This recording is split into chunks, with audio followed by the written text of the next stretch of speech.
अस्सलाम वालेकुम जी, नमस्कार, सत श्री अकाल एंड गुड इवनिंग। मैं हूं आरजू कासमी और आप देख रहे हैं पॉइंट ऑफ व्यू।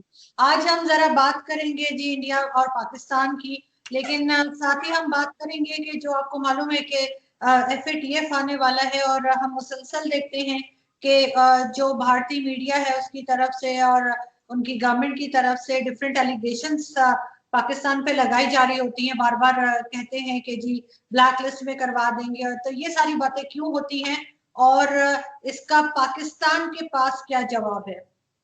सबसे पहले मेहमानों का तारुफ, हमें जी इंडिया से ज्वाइन किया है हर्षवर्धन त्रिपाठी जी ने, जो कि सीनियर जर्नलिस्ट है। बहुत शुक्रिया सर कि आपने ज्वाइन किया, थैंक यू सो मच। धन्यवाद। पाकिस्तान से हमें ज्वाइन किया है कमर चीमा साहब ने। आप इनको देखते ही रहते हैं डिफरेंट डिबेट्स में इंडिया और पाकिस्तान की, किसी तारुफ के मोहताज नहीं है, सीनियर एनालिस्ट है। बहुत शुक्रिया चीमा साहब कि आप भी आए। सबसे पहले हर्षवर्धन जी आपकी तरफ चलूंगी कि क्यों ये बार बार एलिगेशंस पाकिस्तान पे लगाई जाती है, स्पेशली इंडियन मीडिया की तरफ से, कि कभी जो है वो हाफिज सईद का नाम लिया जाता है और कभी दाऊद इब्राहिम का लिया जाता है। पूरी कोशिश है कि पाकिस्तान को ब्लैकलिस्ट में धकेल दिया जाए, क्यों? देखिए, अभी सबसे सबसे पहले तो मैं ये कहूंगा कि मीडिया में क्या कुछ चल रहा है उसको हम किस नजरिए से देखें। उसको हम ऐसे देखें कि भारत का मीडिया है तो पाकिस्तान पर एलिगेशंस लगा रहा होगा, पाकिस्तान का मीडिया है तो भारत पर लगा रहा होगा। लेकिन हम रेफरेंसेस तो वहां से उठाएंगे ना जहां से ये बात है। आपने दो नाम लिए, मैं ढेर सारे नाम ले सकता हूँ, हाफिज सईद, मसूद अजहर, दाऊद इब्राहिम, और बड़ी लंबी लिस्ट है। और मैं ये कह रहा हूं कि पाकिस्तान को जरा ठहर कर सोचने का वक्त है। FATF में भारत उसके खिलाफ मामला लेकर नहीं गया था। FATF में जो यूनाइटेड नेशंस की जो कमेटी है, जो सिक्योरिटी कमेटी है, जो आर्थिक मामलों पर प्रतिबंध लगाने से पहले देखती है कि क्या वहां आतंकवादी गतिविधियां, क्या ऐसी जगह से फाइनेंसिंग हो रही है जो सोवरेनिटी को नुकसान पहुंचाती है, जो पीस को नुकसान पहुंचाती है और जो पूरे रीजन में खतरा पैदा करती है। उसके तौर पर पाकिस्तान की उस कमेटी ने पहचान की, और पहचान करने के बाद 3 बार वार्निंग दी गई, 3 बार वार्निंग दी गई, जिसके बाद खुद पाकिस्तान के जो प्रधानमंत्री हैं इमरान खान, उन्होंने अमेरिका में जाकर ये माना कि 40 से 50 हजार, हालांकि संदर्भ उनका दूसरा था, उन्होंने कहा था कि हम बहुत काबू कर चुके हैं, लेकिन 40 से 50 हजार आतंकवादियों के होने की बात की। अभी ये चाइनीज वायरस की वजह से इस कोविड के समय में वो FATF की बैठक एक बार टल गई, दूसरी बार वर्चुअली हुई, और फिर पाकिस्तान को चेतावनी दी गई कि क्या आपने उनको खत्म किया, उनके फाइनेंसेस काटे। और जो सबसे ज्यादा चौंकाने वाली बात है, मैं अगर गलत हूं तो उसमें कमर चीमा साहब मुझे दुरुस्त करेंगे, पाकिस्तान ने आतंकवादियों की सूची छोटी करने के लिए ढेर सारे नाम उसमें से हटा दिए। 3900 के आसपास नाम पाकिस्तान ने आतंकवादियों के हटा दिए, जबकि अभी भी वो वही एक्टिव हैं, अभी भी वो वही काम कर रहे हैं। लेकिन सबसे बड़ा सवाल वही है कि FATF में भारत क्या कह रहा है, भारतीय मीडिया क्या कह रहा है, शायद इसका बहुत फर्क नहीं पड़ेगा। जो खुद, और एक चीज और जानना जरूरी है कि आपका जो दोस्त देश है, हालांकि मैं मानता नहीं हूं चाइना आपका दोस्त है नहीं, जो आपका दोस्त देश है उसी की चेयरमैनशिप है अभी FATF की उस कमेटी की। ये बहुत जरूरी जानकारी, इसको पाकिस्तान के लोगों को जानना चाहिए। और उसके बाद पाकिस्तान ग्रे लिस्ट में आता है, अब ब्लैक लिस्ट होने की तरफ में है। इसमें भारतीय मीडिया या भारत के लोगों का कोई योगदान नहीं है, पाकिस्तान में बैठे आतंकवादियों का योगदान है। उस पर काबू करना चाहिए। पाकिस्तान के लिए भी वो अच्छा है, भारत के लिए और इस पूरे रीजन के लिए तो अच्छा है ही। जी जी मां साहब। देखें, इसमें जो जनाब फरमा रहे हैं, हर्ष भाई जो कह रहे हैं, पहली बात तो यह है जो चीज समझने की है, जब इमरान खान साहब ने, मैंने तो नहीं वो स्टेटमेंट देखी, लेकिन क्योंकि इंडियन मीडिया और हर्ष भाई भी ये बात कर रहे हैं कि जी प्राइम मिनिस्टर ने कहा जी 40-50 हजार वहां पे दहशतगर्द है पाकिस्तान में, तो उसका रेफरेंस एंड कॉन्टेक्स्ट समझें। आपको पता है कि जब अमेरिका ने अफगानिस्तान पे हमला किया तो पाकिस्तान और अफगानिस्तान का जो बॉर्डर है वो एक लॉलेस एरिया था, वहां पे किसी किस्म की फेंसिंग नहीं है। जैसे इंडिया और पाकिस्तान के बॉर्डर के ऊपर तो आप देखें ना, फेंसिंग हुई हुई है, फौजें बैठी हुई हैं, उसकी तकसीम है सही तरीके से, लेकिन पाकिस्तान और अफगानिस्तान के मामले में तो कुछ था ही नहीं। तो वो लोग वहां से उठे तो 2400-2600 किलोमीटर लंबा बॉर्डर कोई कहां से निकल गया, कोई कहां से निकल गया, और हमने उसको कवर ही नहीं किया हुआ था। ये अगर मैं बात करूं आज से 18-20 साल पहले, आज वैसे भी 11 सितंबर है, 19 साल हो गए 9/11 के बाद, तो इन्होंने इस रेफरेंस में कहा था कि वो फाटा में इतने लोग आके बैठ गए जिनके खिलाफ पाकिस्तान ने ऑपरेशन किया। एक बात, तो इसका रेफरेंस समझने की जरूरत है। दूसरी बात हर्ष भाई ये है कि देखें, भले पाकिस्तान हो, भले इंडिया हो, कोई भी हो, दहशतगर्द सबका दुश्मन है।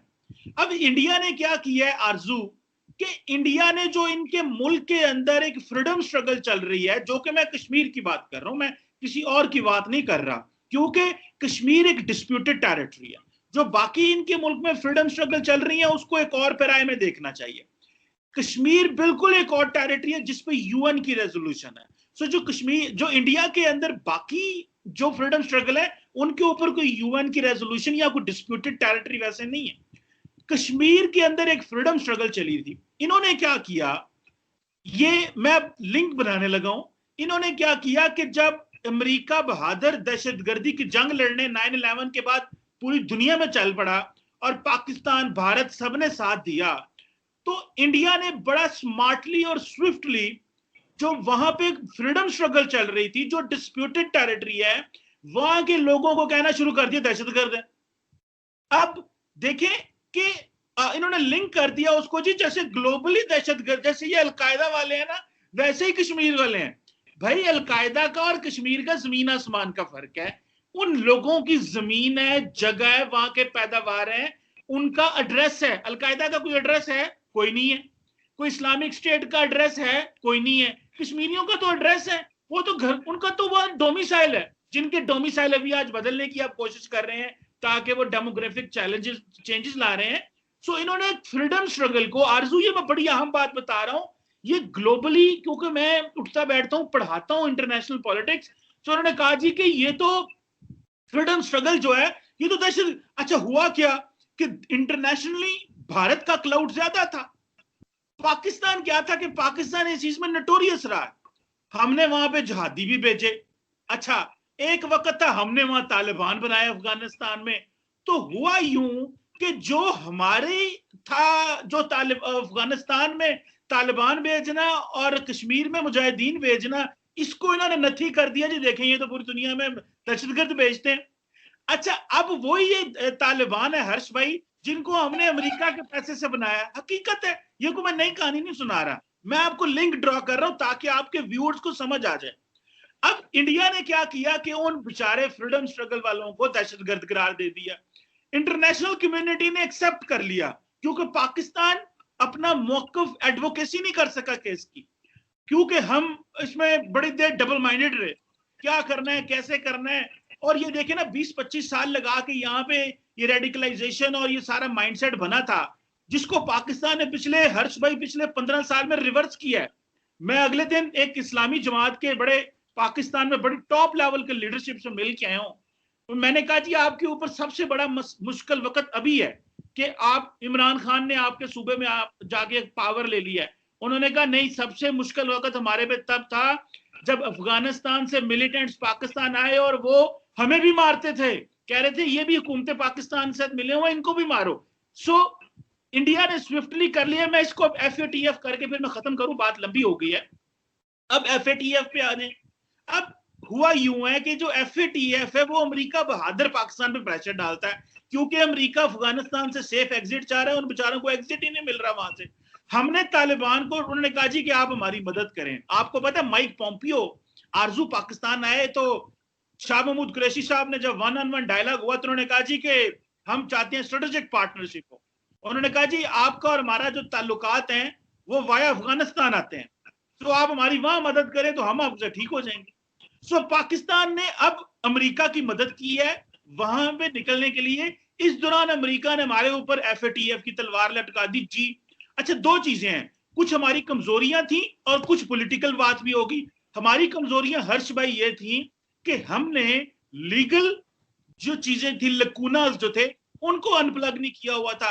अब FATF दो चीजों के बारे है ना, टेरर फाइनेंसिंग, जिसे कहते हैं कि टेरर फाइनेंसिंग है, और दूसरा जो है वो पैसा का जो ट्रांसफर है। कि जी इसको मनी ट्रांसफर को देखना है कि वो किस तरह, और दहशतगर्दों जमातों को पैसे जाते हैं। हमने उसके बारे में लेजिस्लेशन कर ली है, अब इंडिया के पास मौका आ गया। सो वो लेजिस्लेशन हो चुकी है हर्ष भाई, इंशाल्लाह फिक्र ना करें। अभी ये जो अक्टूबर नवंबर में इजलास हो रहा है, पाकिस्तान बाहर आएगा और फिर इंशाल्लाह आपके साथ बात करेंगे। जी सर, आप क्या कहेंगे? मैं आरजू आपके दर्शकों से कहूंगा कि अब इस पूरी चर्चा में से हमारी आपकी बात न सुने, सिर्फ कमर चीमा साहब ने अभी जो बोला और जिसमें वो तार ही नहीं जोड़ पाए, मतलब मुझे अच्छा लगता है कि अगर वो कुछ पॉइंट्स देते, अगर वो कुछ सचमुच जोड़ पाते कि भारत ने क्या किया, कुछ नहीं जोड़ पाए। वो तो यहाँ तक कह गए कि हमने जिहादी कश्मीर में भेजे और कश्मीर और जो अफगानिस्तान से आए वही बराबर। यानी ये भी इमरान खान साहब की तरह कमर चीमा साहब भी कह रहे हैं कि जैसे इमरान खान साहब कह रहे थे 40-50 हजार आतंकवादी हैं। और मैं संदर्भ बता दूं, जब कोई बात हम लोग करते हैं तो तथ्यों के साथ बात करनी चाहिए। इमरान खान अमेरिका एड लेने गए थे, पैसे लेने गए थे, रकम मांगने गए थे। उसको मैं अच्छी भाषा में कह रहा हूं, पाकिस्तान में बड़ी खराब भाषा में कहते हैं, आप लोग कहते हैं, मैं वो नहीं कहूंगा। उन्होंने वहां जाकर कहा कि आपने हमको पिटवा दिया, आपने हमारी इज्जत ले ली और अब हमें पैसे भी नहीं दे रहे हो। हमारे यहाँ जिसको कहते हैं कि धन भी जाए धर्म भी जाए। तो पाकिस्तान के हालात वो हो गए। और आप ठीक कह रहे हैं कि पता नहीं होता, अलकायदा का पता नहीं था, एबटाबाद का पता तो किसी और का था। किसका पता था एबटाबाद में, वो बताइए ना, दुनिया तो जान नहीं किसका पता था। और अमेरिका को तब ये समझ में आया, निश्चित तौर पर पाकिस्तान ने बहुत लंबे समय तक अफगानिस्तान में तालिबान के साथ लड़ाई में बहुत लंबे समय तक पाकिस्तान ने मदद की, लेकिन दो गलतियां हुई। पाकिस्तान ने अपने देश में आतंकवादियों को पैदा करने का काम शुरू कर दिया। और आप एक बार रेडिकल्स को, आप एक बार टेररिस्ट को अपने यहां पैदा कर लेंगे तो कमर भाई यकीन मानिए, आज नहीं तो कल वो आप ही का घर जलाएंगे। कितने धमाके हो रहे हैं, मस्जिदों में लोगों को मार दिया गया, स्कूली बच्चों को मार दिया गया, हर दूसरे चौथे दिन पाकिस्तान में लोग मर रहे हैं। और उसके बावजूद कश्मीर में आप जिहादी भेज रहे हैं। मैं तो कह रहा हूं कि मुकाबला कर लेते ना। मैं तो आज भी कह रहा हूं कि आपको जब ये बात कह रहे हैं आप कि डोमिसाइल बदल रहे हैं, डोमिसाइल नहीं बदल रहे हैं। हम तो कह रहे हैं कि मुजफ्फराबाद का भी अगर है कोई और वो आना चाह रहा है तो वो अपनी डोमिसाइल बना लेगा। और हम तो पूरे कश्मीर की बात कर रहे हैं। और मैं ये भी कह रहा हूं कि अगर आपको लगता है कि भारत के कश्मीरी नाराज हैं, भारत के रहने वाले लोग बहुत दुखी हैं, तो जरा पाकिस्तान के कब्जे में जो भी हिस्सा है वहां किसी भी पैरामीटर पर भारत के किसी भी हिस्से से आप तुलना करके देख लीजिए। और एफएटीएफ को आप इससे जोड़ रहे हैं, ये बड़ा मुझे दुर्भाग्यपूर्ण लगा, क्योंकि इसका कोई वास्ता नहीं है, इसका कोई रिलेशन नहीं है। एफएटीएफ में कश्मीर का मुद्दा लाने की ये मुश्किल है। अच्छा एक बात समझ लीजिए, अभी पाकिस्तान थोड़ा सा उसको समझ आई है। अभी एससीओ की मीटिंग में, जो शंघाई सहयोग संगठन की मीटिंग हुई मॉस्को में, आपके यहां से नहीं बोला गया मुद्दा, कश्मीर पे शांत हो गए। तो कमर चीमा साहब, अब तो आपकी सरकार भी डरने लगी है कि कहां कश्मीर की बात करेंगे, आधी छोड़ पूरी को धावे और आधी रहे जो पूरी पावे। इसका मतलब यही है कि जो है उसमें खुश रहिए, उसको बेहतर कीजिए, उसके चक्कर में पूरा ना चला जाए। जी चीमा साहब, वाकई डर गया क्या पाकिस्तान? नहीं, मैं बताता हूँ, दो तीन बातें हर्ष भाई ने की हैं। पहली बात तो पैसे और एड और वो जो अमेरिका लगे पैसे मांगने गए। देखें, अमेरिका ने जब हर्ष भाई ये जंग शुरू की ना, तो वो हमारे पास आए और कहा जी पार्टनरशिप होगी, ये होगा वो होगा। भाई हमने कहा दुश्मन आपका अफगानिस्तान में बैठा हुआ है, हम अपने पैसे से क्यों लड़ेंगे उससे? भाई हम अपनी 2 लाख की फौज क्यों लगाएं वहां पे? दुश्मन आपका, आप उसे मारने आए हैं। हमने उनकी मदद की और मैं कहता हूं बहुत अच्छा किया। ये डी रेडिकलाइजेशन का प्रोसेस है, जैसे आपने अपने कहा कि हमें 20 साल 30 साल लगे रेडिकलाइज होने में, जो कि बहुत बड़ी गलतियां मानते हैं। देखिए जो गलती मान है वो है, उसको मैं क्या कहूं। जो जिया ने किया गलत किया। अब रेडिकलाइजेशन होगी, जब डी रेडिकलाइजेशन हुई तो हमने कहा हमारे पास तो भाई कोई पैसा नहीं, हम कहां से लड़े अपने पैसों से। एक तरफ ईस्टर्न बॉर्डर पे भारत फौजें बिठा देता है, इधर हम इधर मजरूब हो जाए, उधर हमारे ऊपर चढ़ाई भारत कर दे। तो हमने जो पैसा लिया, किसी ने हम पे एहसान नहीं किया, हमने वो जंग लड़ी है और जंग लड़ के दहशतगर्द खत्म किए हैं, अफगानिस्तान के लिए भी, पाकिस्तान के लिए भी, अमेरिका के लिए भी। और जो आपने बात कही जी कि आप एक बंदे को दहशतगर्द बनाएंगे तो कल को आपको वो काटेगा, हिलरी क्लिंटन ने कहा था, उसका वो एक फेमस वर्ड है, if you will grow vipers at your backyard they will bite you. ये इंडियंस अक्सर जो है ना वो उसकी करते हैं। लेकिन हिलरी क्लिंटन की एक और स्टेटमेंट है, उसको नहीं आप याद करते। उसने ये कहा था आरजू कि ये जो लोग जिनसे हम लड़ रहे हैं इन्हीं को हमने बनाया हुआ है। हर्ष भाई ये बात मानते हैं? The people we are fighting we funded them. अभी निकाले वीडियो उसकी जिसे कहा कि जिनको हम लड़ रहे हैं, अच्छा पाकिस्तान लड़े तो मुजाहिदीन और दहशतगर्द से लड़ता है, और अमेरिका बनाए और लड़े तो खैर है। आप अब देखें ना, मैं ये नॉलेज अमेरिका बनाया जिनको, सुने मेरी बात कंप्लीट होने दें, सुने आप जो मर्जी बोलिएगा, मुझे सिर्फ कंप्लीट कर लेने दे, जो मर्जी बोलिएगा, जो मर्जी बोले बाद में, मैं आपको टोक दूंगा भी नहीं। अमेरिका बनाए, सऊदी अरब इनको बनाए, पैसा दे, मदरसा बनाए, क्लैशनकोफ दे, और हमें के भाई रूस को हराना है। आप तो नॉन अलाइंड थे, हम हमारी बेवकूफी, हम उसमें कूद पड़े। अगर कूद पड़े, अच्छा वो तो लग गए। जब जंग खत्म हुई, कोल्ड वार, रशिया डिसइंटीग्रेट हो गया, सेंट्रल एशिया बन गया, उन्होंने कहा भाई साहब संभालो, ये आपका मुद्दा, हमारा मुद्दा ही नहीं है। वो सारे घुसाए हमारे पास। अब हम क्या करते, हम तो पकड़े गए। अब हमारी सोसाइटी उसमें रेडिकलाइज हो गई। अब आगे ये एक तो इस बात को समझे, अमेरिका ने उतने इन्वॉल्व है जितने हम इन्वॉल्व हैं, पर अमेरिका पे क्यों बात नहीं करेगा भाई, वो तो सारे प्लानर हैं। उसामा की बात कर लें या अलकायदा की बात कर लें, देखिए उसामा जब 9/11 हुआ था आज से 19 साल पहले, किसी को पता था अलकायदा वाले हमारे एयरपोर्टों में घुस गए, हमारे जहाजों में घुस गए? भाई इतना बड़ा मुल्क है। अभी श्रीलंका पे हमला हुआ है जो रिसेंटली, वहां पे इतना जो दाइश के लोगों ने किया है, उनकी मेजर ट्रेनिंग तो जो लोग थे वो इंडिया से गए थे। आपको पता होता तो रोक लेते। देखिए ये इस तरह एलिगेशन, हमने क्योंकि तालिबान बनाए, हमारे यहां से कश्मीर में मुजाहिदीन गए, सारे इल्जाम हम पे लगाना, मैं खुली बातें कर रहा हूं, आज मूड में हूं, तो ये हम पे इल्जाम लगाना से। आखिरी बात हर्ष भाई, आखिरी एससीओ कश्मीर की बात की आपने, बिल्कुल जवाब देने लगो। इसके ऊपर मैंने परसों भी एक वीडियो बनाई थी। पाकिस्तान को मेरी जाती राय में, मैं डिप्लोमेटिक कम्युनिटी के लोगों को मिलता हूं और लोगों को भी जो पाकिस्तानी डिप्लोमेट्स पूरी दुनिया में है, हमें कश्मीर को वाकई देखें, कश्मीर कश्मीर कश्मीर कर करके, इंडिया इंडिया इंडिया कर करके, हमें जब हम किसी के साथ बैठते हैं तो पहला कश्मीर इंडिया, पहला कश्मीर इंडिया, हमारा जो सारा एजेंडा है वो हाईजैक हो गया 72-73 साल से। हमें इस चीज को समझना चाहिए कि इतना कुछ करने के बावजूद आउटपुट तो कुछ निकला नहीं है। तो कश्मीर के एजेंडे को आप पहले नंबर पे ना रखें, छठे नंबर पे रख लें, ये मैं खुद चाहता हूं, ताकि हम economy, people to people contact, cultural dialogue, बाकी चीजें करते रहे दुनिया के साथ। कश्मीर को छठे नंबर पे रख लें, लेकिन करें जरूर। लेकिन जो एससीओ में किया है, तो वो बेसिकली मेरा ख्याल है रशियंस की डिमांड भी होगी कि पाकिस्तान इसमें कश्मीर को ना लेके आए, वरना ये इसका वो और तरफ चला जाता है।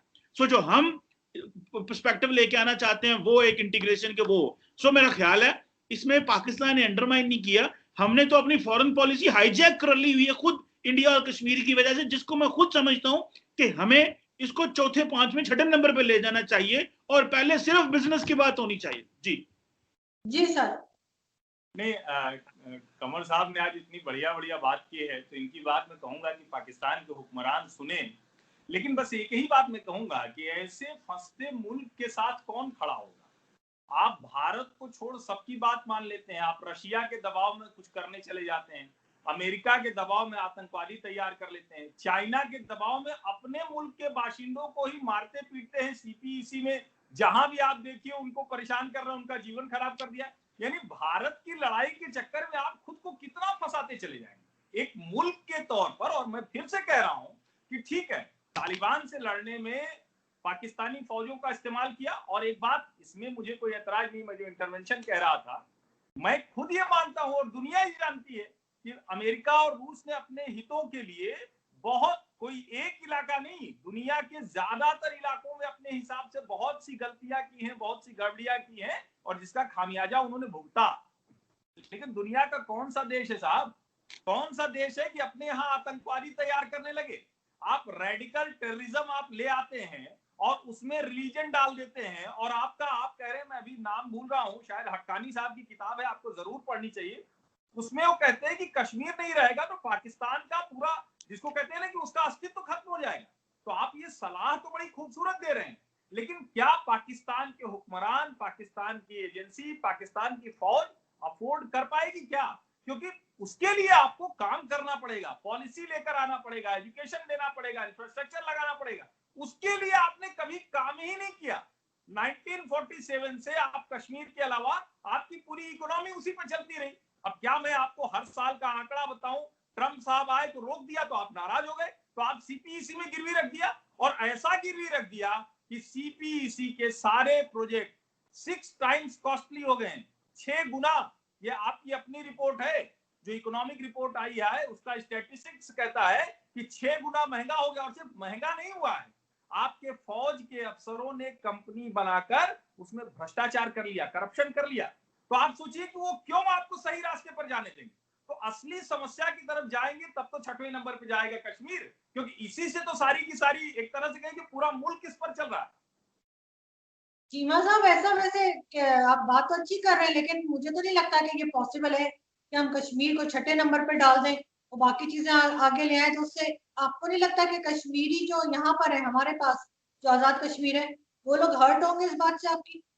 देखिए, 6ठे नंबर से मुराद, मैं जो कहना चाहता हूँ ना, मैं 6ठे नंबर से मुराद ये नहीं है कि मैं कहता हूँ बाकी उसको 6ठे पे ले जाओ।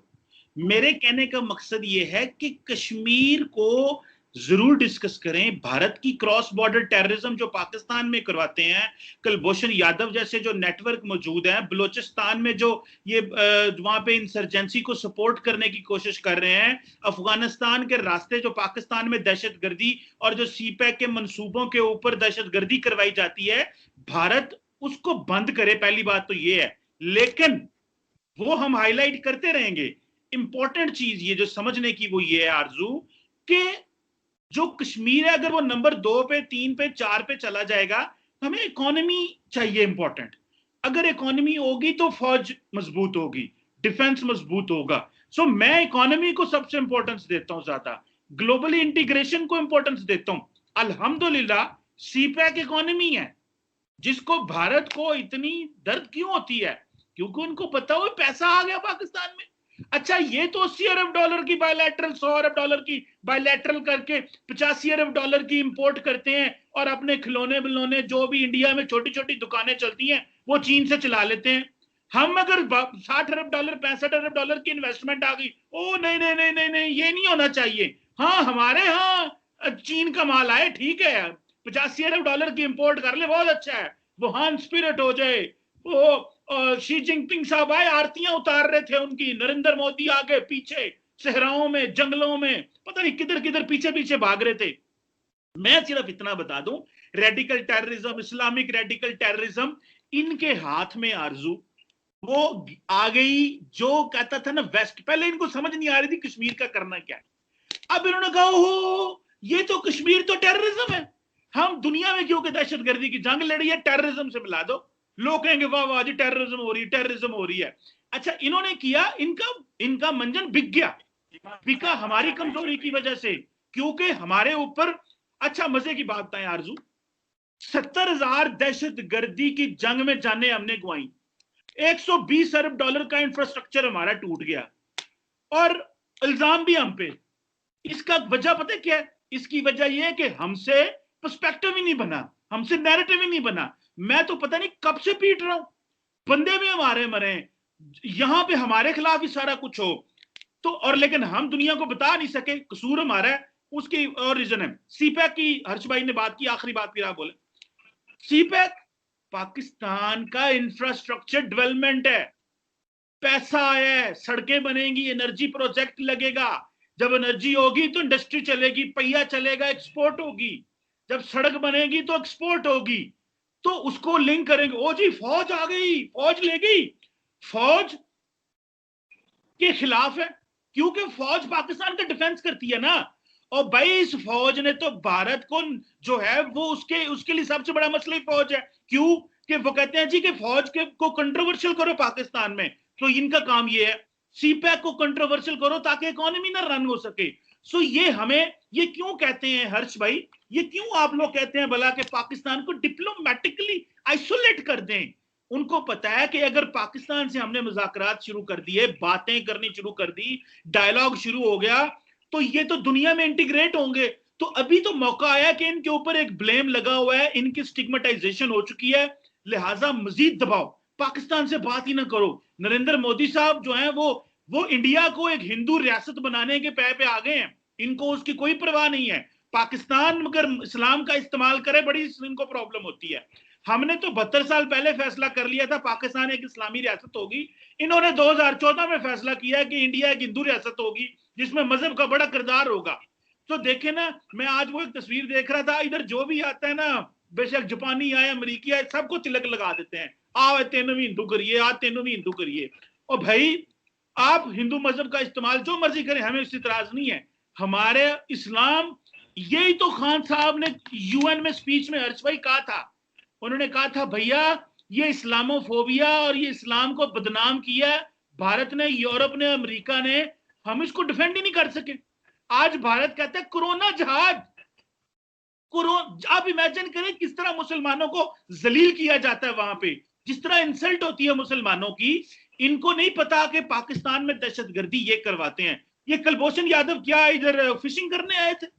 कुलभूषण यादव क्या कर रहे थे वहां पे ईरान के रास्ते? सो देखें, हमने डेवलपमेंट करनी है, ग्लोबली इंटीग्रेट होना। जो हमसे गलतियां हो गई हैं, गलतियां हो गई, मैं खंदा पिशानी से मान रहा हूं, गलतियां हुई हैं हमसे, सारी दुनिया से होती हैं, लेकिन अब हमें समझ आ गई है 72-73 साल बाद समझ आ गई है कि इकोनॉमी डेवलपमेंट, ग्रोथ, इंटीग्रेशन ये करेंगे। लेकिन एक बात बता दूं, तो नहीं छड़ांगे, याद रखना।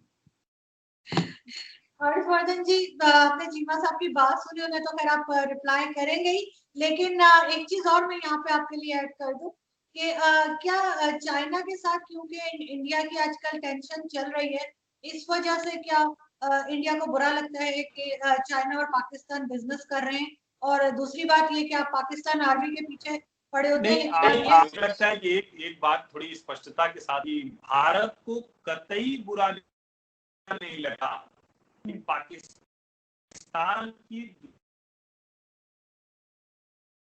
सर आपकी आवाज ठीक नहीं आ रही।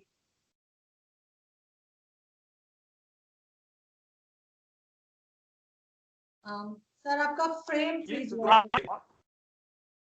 और क्या अभी मेरा ऑडियो भी ठीक है? जी, ऑडियो आपका नहीं आ रहा था अभी, फ्रेम भी फ्रीज हुआ था थोड़ा सा। आप दोबारा कहिए, आप जो कह रहे थे।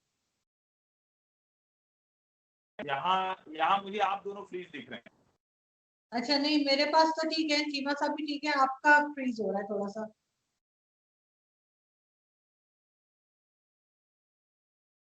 मैं नहीं सुन पा रही आपकी आवाज। एक सेकंड, आ रही क्या? मैं दोबारा कनेक्ट करूं आपको अगर आप कहते हैं? ठीक है, कर सकते हैं। मैं इस बार कनेक्ट कर लेती हूँ, बस एक सेकंड में ना। हाँ, आप इसको डिस्कनेक्ट कर दें अपनी साइड से, मैं आपको फिर ऐड कर लूंगी।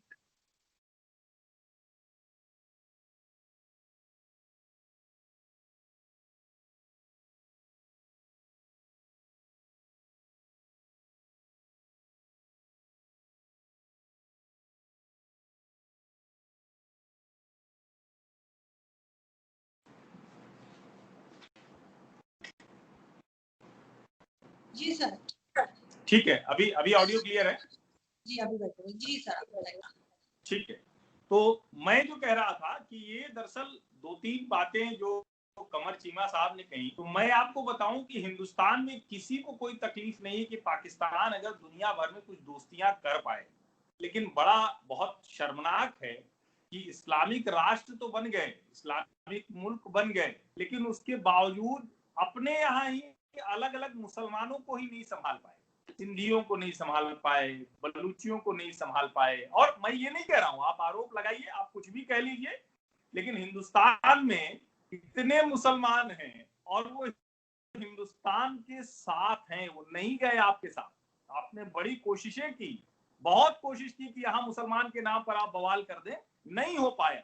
और वो कोशिश जो थोड़ी बहुत की वो भी असफल हो गई, इसीलिए कश्मीर के राग में आप फंस गए। लेकिन आप सोचिए कि आप जिस चाइना की सीपेट की बात कर रहे हैं, तो दर्शक ठीक से समझें कि किसी कंपनी का आकर देश पे कब्जा कर लेना, सर्विलांस करना, ये दोनों बहुत अलग चीजें हैं। आप जैसे कह रहे हैं ना कि हमने गलती, तो हमने गलती की, ट्रेड बैलेंस नहीं सुधार पाए, तो हमारी आपकी गलती का फर्क समझिए। पाकिस्तान गलती करता है तो आतंकवादी पैदा करता है, हम गलती करते हैं तो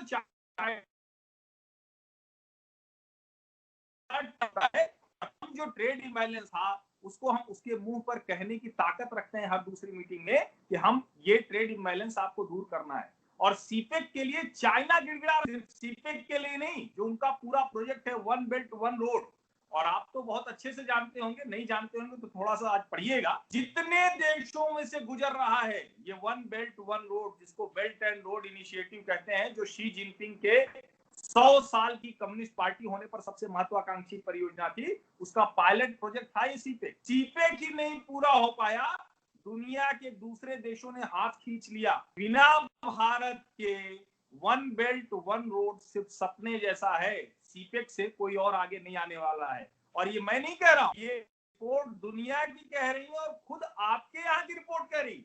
मैं पाकिस्तान की रिपोर्ट जब पढ़ता हूं तो वहां के लोग आश्चर्य में हैं। और मैं बार बार कहता हूं कि देखिए, हम एक बार जब हिंदुस्तान पाकिस्तान एक था, जब हिंदुस्तान ही था, पाकिस्तान तो बाद में बना, तो एक ईस्ट इंडिया कंपनी आई थी, तब हम फंस गए थे। और इस बार आप चाइना के सीपेक में फंसने जा रहे हैं। आप मेरी बात को हो सकता है कि अभी मजाक में उड़ा दें, कोई इकोनॉमी नहीं चलेगी आपकी। और भारत की जहां तक बात है, जैसा एक हाईवे आप बना रहे हैं, ऐसे जाने कितने हाईवे हम बना रहे हैं। और एक बात मैं और स्पष्ट कर दूं कि ये आपको लगता होगा 2014 में भारत ने हिंदू राष्ट्र बनाने के लिए नहीं तय किया। हिंदू राष्ट्र होना तो इस पूरी जमीन की तासीर में है। आप जहां बैठे हैं वो भी हिंदू राष्ट्र है, सिंध वहीं पे है। तो इसलिए आप ये कह के दुनिया को अगर बताएंगे तो कोई आपकी इस थ्योरी को मानने वाला नहीं है। आप इस्लामिक मुल्क बनाकर अलग गए। हिंदू की बात करेंगे तो ये पूरा का पूरा जो उप महाद्वीप है वो हिंदू पहचान से ही जाना जाएगा। आप उसको हटाते रहिए और इसी चक्कर में भारत से लड़ते रहिए और दुनिया के चंगुल में फंसिए। पहले रशिया के चंगुल, फिर अमेरिका के चंगुल में, और अब उस कम्युनिस्ट चीन के चंगुल में जहां उइगर मुसलमानों पर रोज अत्याचार होता है और आपकी बोलती नहीं फूटती है। हमारे यहाँ कहते हैं ना, तलवे जुबान जो तालू से चिपक जाती है कभी कभी। तो पाकिस्तान मुसलमानों के नाम पर दुनिया की बात करता है। ऑर्गेनाइजेशन ऑफ इस्लामिक कंट्रीज में कश्मीर पर हर दूसरे दिन तैयार रहता है। उइगर मुसलमानों पर आप बात क्यों नहीं कर पाते? पूर्वी तुर्किस्तान पर आप बात क्यों नहीं कर पाते? इतना डर किस बात का है भाई? और क्या सचमुच उसने खरीद लिया है पाकिस्तान को, एक बड़े इलाके को खरीद लिया है सीपेक के बहाने? अगर इसका जवाब हो तो आप बताइए, मैं सुनना चाहूंगा। जी जी इमाम साहब, देखिए, पहली बात तो ये है कि ये जो बातें कर रहे हैं ना, जो इन्होंने चीन के हवाले से पहले आ जाए। देखिए, चीन जो है, नरेंद्र मोदी साहब और उनके जो वजीर खारजा जयशंकर, मैं अभी उनकी बुक देख रहा था, द इंडिया वे, मैंने उस पर एक वीडियो भी बनाई है छोटी सी, और वो कह रहे हैं जी कि इंडिया जो है ना एक सिविलाइजेशनल पावर है। ओहो, बहुत बड़ी सिविलाइजेशन है, 700 मिलियन लोग बिलो द पॉवर्टी लाइन रहते हैं। और तो मुझे ये बताएं कि आप जो चीन है, नरेंद्र मोदी साहब अपने पांवों पे हर्ष भाई कुल्हाड़ी मार बैठे हैं। वो कैसे? आपने सोचा कि हमने कश्मीर का तो अपने मैप में डाल लिया है, तो हम लद्दाख को भी मैप में डाल लेंगे। इंडियंस, आपको पता है, चीनी बड़े सीरियस लोग हैं। हमें तो, हमारा तो आपके साथ बराबरी है ना, चीन का और आपके साथ कोई बराबरी नहीं है। वो तो एक ग्रेट पावर है, खित्ते में उसका बड़ा इन्फ्लुएंस है और हर लिहाज से बहुत आगे है आपसे, हर सही, मतलब खित्ते में कोई मुकाबला नहीं उसका। जयशंकर साहब ने द इंडिया वे के अंदर कहा जी, पाकिस्तान के साथ there is a policy of zero diplomacy. Okay fine, समझ आ गई। दुनिया देख रही है कि चीन की क्या स्थिति हो गई है। मैं कोई नहीं, मैं बताता हूं। शंघाई कॉर्पोरेशन की मीटिंग, और चीन की स्थिति ये हो गई है कि अब वो उबला आलू हो गया है। उसके लिए न उगलते बन रहा है न निगलते बन रहा है। शी जिनपिंग अपने देश में परेशान हो गए हैं। और ये आपको अगर नहीं पता है तो मुझे लगता है कि दुनिया की रिपोर्ट्स को पढ़ा कीजिए चीमा साहब। पहली बार है कि चीन के खिलाफ उसके बगल के देश बुरी तरह से नाराजगी के साथ खड़े। साउथ चाइना सी में जापान, अमेरिका कह रहे हैं कि भारत के साथ हम खड़े होंगे। साउथ चाइना सी में इंडोनेशिया मिलिट्री बेस नहीं बनाने देता है, और वो भी उस दिन जब भारत।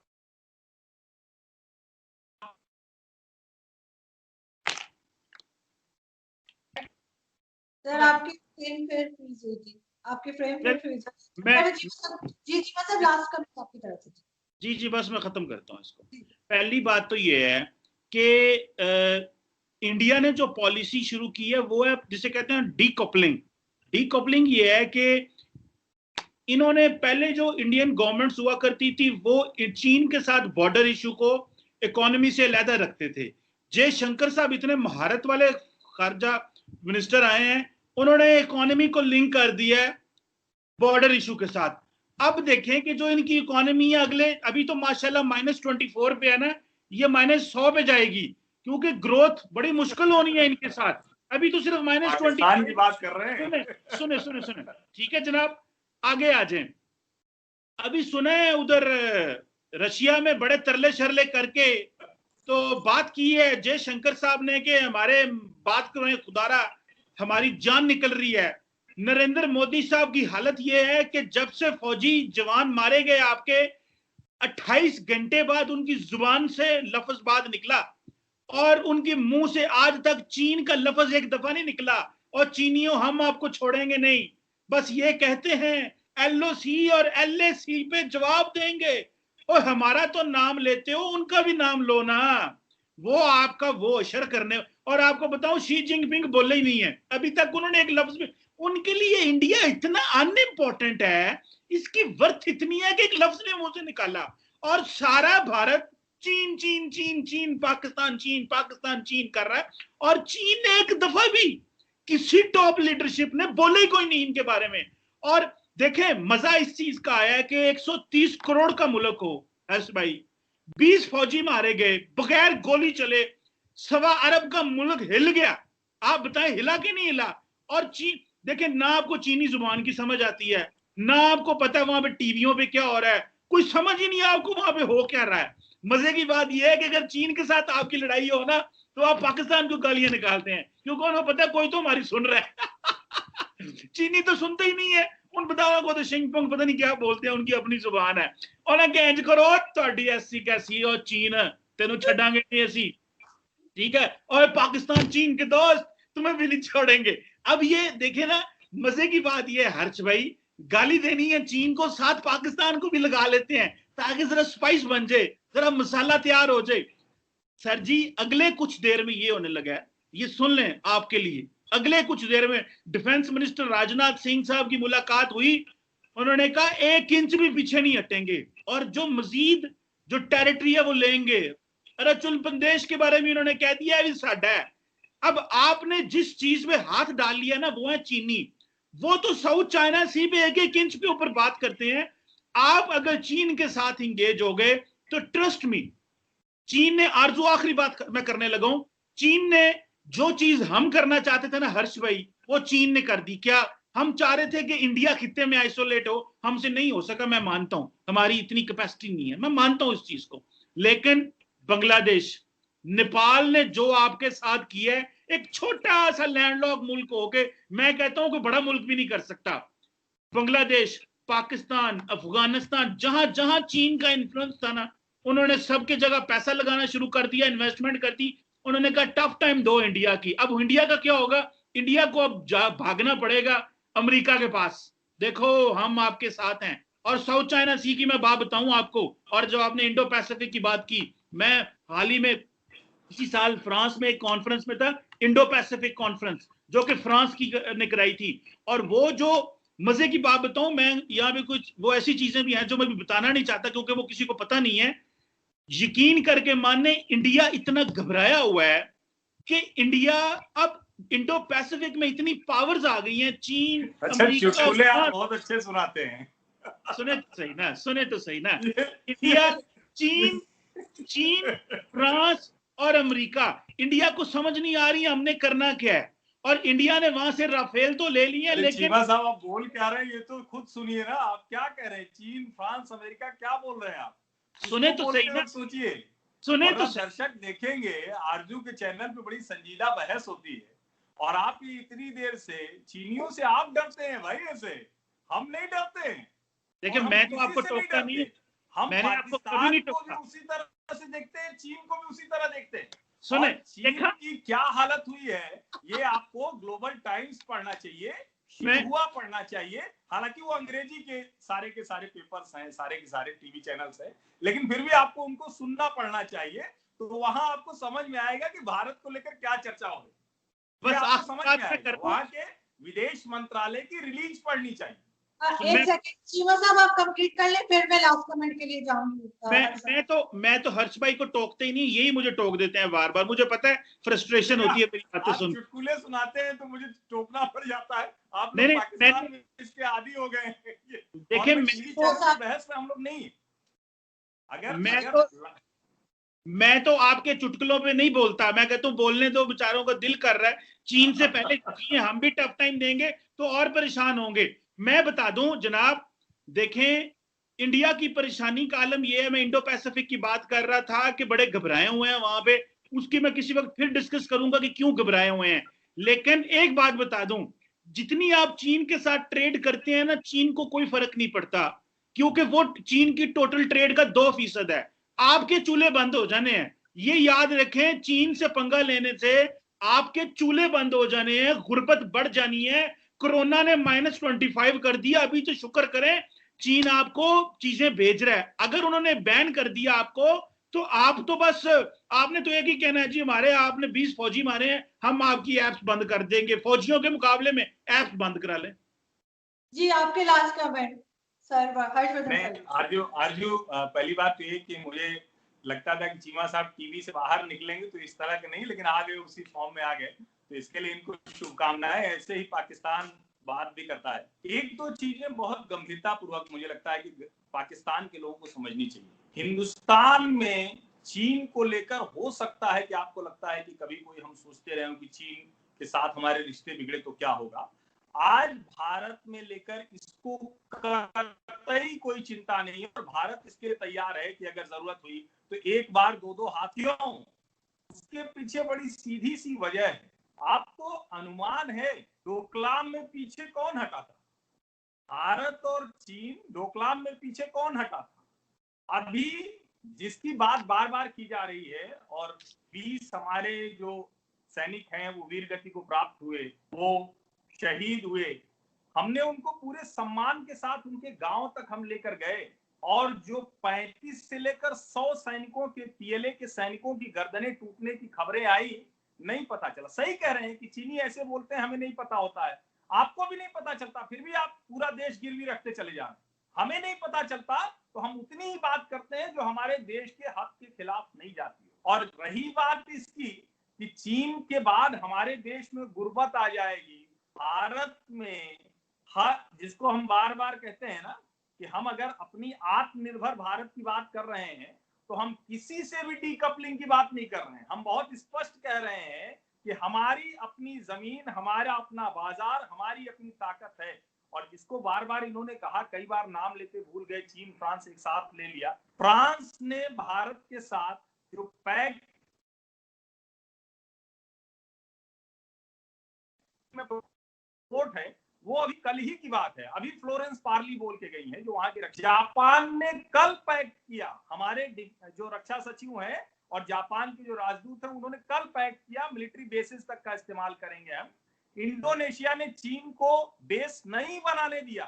ताइवान ने कल चीन को चेतावनी दी है। जापान ने 3 महीने में 177 बार चाइनीज फाइटर्स को साउथ चाइना सी में खदेड़ा है। और ये जो छोटी बातें होती हैं कि आप कहें कि देखकर चीनियों को भारतीय डर गए, तो भारतीय कभी किसी से डरे नहीं। इतने जिहादी भेज भेज के थोड़ा तो अनुमान लग गया होगा, और आप भी तो थोड़े बहुत भारतीय हो, इतना डरना कब से सीख गए? चीनियों से डरना बंद कीजिए, पाकिस्तान को जहालत से बाहर निकालिए, आतंकवाद से बाहर निकालिए। यही पाकिस्तान के लिए अच्छा है और इस पूरे क्षेत्र के लिए अच्छा होगा। देखें, आपने कहा, मैं आरजू बात करना चाहता हूं। देखें, आपने कहा कि जहालत से बाहर निकालिए। मुझे ये बताएं कि अगर आपको बुरा तो लगेगा, आपको बुरा तो लगेगा कि अगर पूरे देश ने, पूरे मुल्क ने, 1.3 बिलियन लोगों ने मिलके नरेंद्र मोदी साहब को चुन लिया है, जो इकोनॉमी का नारा लेके आए थे, और पाकिस्तान के साथ जो है वो 2019 में सर्जिकल स्ट्राइक का ड्रामा करके इलेक्शन जीते हैं, वो पूरे देश को बेवकूफ बना गए। अगर इतनी लिटरेसी हो तो आप लोग इस तरह के दाएं बाजू के एक हिंदू हॉकिश बंदे को हुकूमत में लेके आए। जिसने चाइना के साथ भी आपको, इसके अलावा कोई रास्ता नहीं है आपके पास। मैं तो नहीं बोलता, मैं तो नहीं बोलता, बात करके मैं तो बोलती नहीं हूँ, कुछ आप बोलते हैं, मैं नहीं बोलता।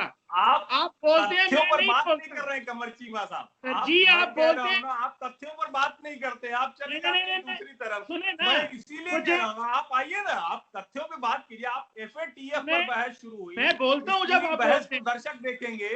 मुझे पता है आपको आरएसएस के गुंडों का डर है, आप सहाफी हैं। मैं तो बोलती नहीं जब आप बोलते हैं, मैं तो सुनता हूँ जो मर्जी बोले। आरजू मैं कभी बोला हूँ जब ये बोलते हैं? मैं नहीं बोलता। तो इनको हर्ष भाई को बताएं, मुझे पता है आरएसएस के गुंडे आ जाते हैं, सहाफी वहां पे, यहाँ पे भी को हालात इतने अच्छे नहीं है, वहां पे तो ठुस्सी करके जाते हैं। सुने, तरफ है सर, हमारे अभी नॉर्दर्न एरियाज में घुमाने ले जाते हैं। मैंने पहले कह दिया हमारे यहाँ भी हालात अच्छे नहीं है, लेकिन वहां पे तो बीजेपी वाले आके उठा के ले जाते हैं। आज एक नेवी के बंदे को गुंडों ने मारा वहां पे। जो मैं बात करने लगा था, लिटरेसी की बात आप कर रहे हैं। देखें, जो लिटरेसी आपके पास है, अगर इतनी लिटरेसी हो तो नरेंद्र मोदी साहब ही चुने आपको, जिन्होंने पाकिस्तान से भी फटा कर लिया, चीन से भी लड़ पड़े, और खित्ते में अब वो आप जो है ना बस यही कहेंगे शाइनिंग इंडिया, राइजिंग इंडिया, और मोरों को दाने डाल डाल के आप जिंदा रहेंगे। देखें, पाकिस्तान इस खित्ते का फ्यूचर तय करेगा चीन के साथ मिलके, और आप बड़ी दूर बैठे हुए हैं। शुभकामनाएं आपको, आने में बड़ा टाइम लगेगा। सुने बात को हर्ष भाई, आपके दोस्तों को आपकी मदद में आने के लिए बहुत टाइम लगेगा। वहां पे जाके अमेरिका में आप बड़ी कोशिश कर रहे हैं कि अमेरिका से यारियां डालें। अमेरिका आपको घास तो उस तरह डालेगा कि आपको किसी की जगह भी नहीं छोड़ेगा। आपकी इज्जत तभी है चीन से दोस्ती कर लें और थोड़ी बहुत अपनी दुकानें चला लें। आप निश्चिंत रहिए, हमें किसी की जरूरत नहीं पड़ेगी, हम सक्षम हैं, हम पाकिस्तान नहीं है। यहाँ पे मैं आप दोनों का बहुत शुक्रिया अदा करना चाहूंगी। Thank you so much Cheema साहब के आपने ज्वाइन किया, and thank you so much Harshvardhan ji के आपने ज्वाइन किया। और खास तौर पे आपका इसलिए शुक्रिया क्योंकि आप जिस जगह से हैं वहां पे मेरे फादर भी थे, और इलाहाबाद की बात कर रही हूँ, तो बिल्कुल इसलिए आपसे ज्यादा एक अपनायत महसूस होती है। बहुत शुक्रिया सर, बहुत शुक्रिया, बहुत बहुत धन्यवाद, शुक्रिया शुक्रिया।